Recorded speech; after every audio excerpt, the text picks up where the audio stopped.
Muy buenas, chavales. En esta lista, que va a ser muy corta, van a ser 2 o 3 vídeos nada más, vamos a intentar ver qué es la derivada, qué significa, para qué sirve, que es tanto o más importante que saber derivar, y luego haremos algún ejemplo de derivación por la definición de derivada, que también nos lo pueden pedir en un examen, y además viene precisamente de la interpretación de qué es la derivada. Vamos a hacerlo con un ejemplo. Intenta buscar un ejemplo sencillo.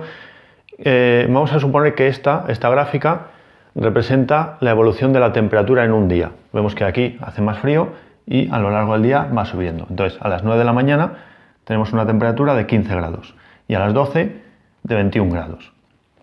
Si a mí me preguntaran cuánto ha variado la temperatura, pues no sería muy complicado, ¿no? Entre las 9 y las 12. Entre las 9 y las 12 ha cambiado 21 menos 15, 6 grados. O sea que sería esto de aquí, ¿no? Esta diferencia, que sería 21 menos 15, que serían 6 grados. Entonces la variación pura sería 6 grados. Eso es lo que siempre habíamos llamado tasa de variación. Tasa de variación serían 6 grados. Pero ha variado esto en 3 horas. ¿Cómo saco que son 3 horas? Pues haciendo 12 menos 9, que son 3. Entonces, ¿cuál es la tasa de variación media? O sea, ¿cuánto varía la temperatura por cada hora? Pues si en 3 horas ha variado 6 grados, quiere decir que aumenta 2 grados cada hora. No quiere decir que eso sea tal cual, pero la media del aumento ha salido de 2 grados cada hora. Entonces, ¿cómo hacemos esa tasa de variación media? Pues lo que hemos hecho ha sido 21 menos 15,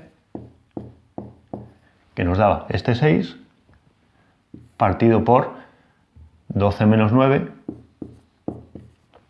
que es lo que nos daba este 3. Entonces nos sale 6 entre 3, que sale 2. Diríamos 2 grados por cada hora. Entonces la tasa de variación media en ese intervalo es de 2 grados por hora.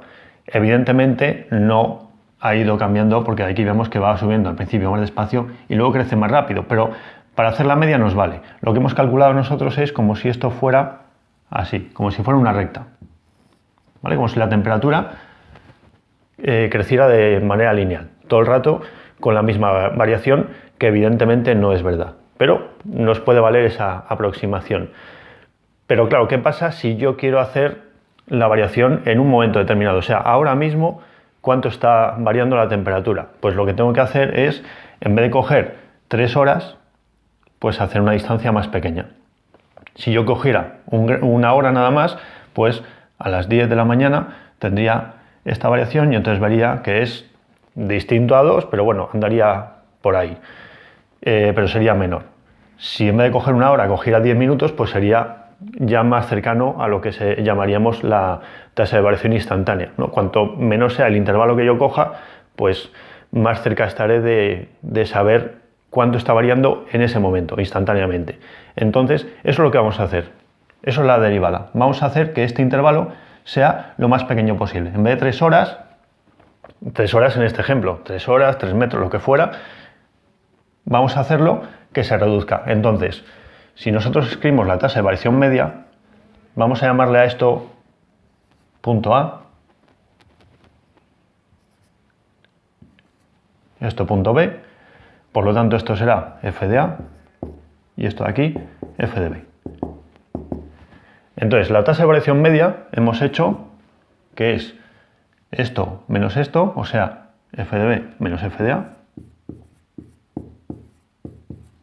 Con eso hemos calculado la variación de lo que es la función, en este caso la temperatura, partido por B menos A, que es nuestro intervalo, partido por las 3 horas que habían pasado. Pero claro, esto no es lo que nosotros queremos, porque esto me da la media, esto ya lo sé calcular. Yo quiero la instantánea, quiero saber cuánto varía una función, en este caso la temperatura, en cada momento, en cada instante. Entonces, lo que vamos a hacer es, a esta B le podemos llamar X. Por lo tanto, esto será f de X. Y lo que vamos a hacer es, ahora pasará a ser f de X menos f de A, partido por X menos A, y nosotros hemos dicho que este intervalo queremos que sea muy pequeño. Entonces, este punto lo que vamos a hacer es acercarlo aquí.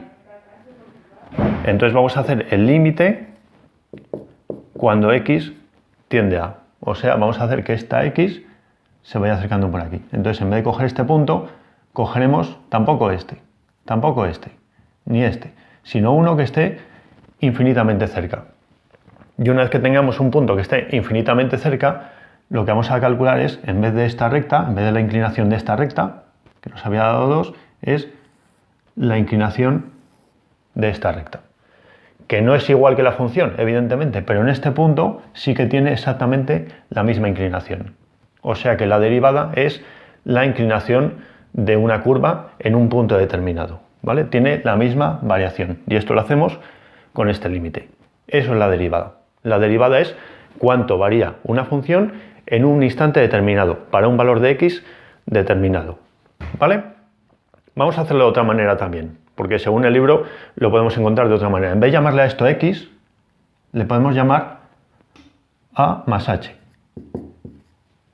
Por lo tanto, esto x, en vez de ser f de x, será f de a más h.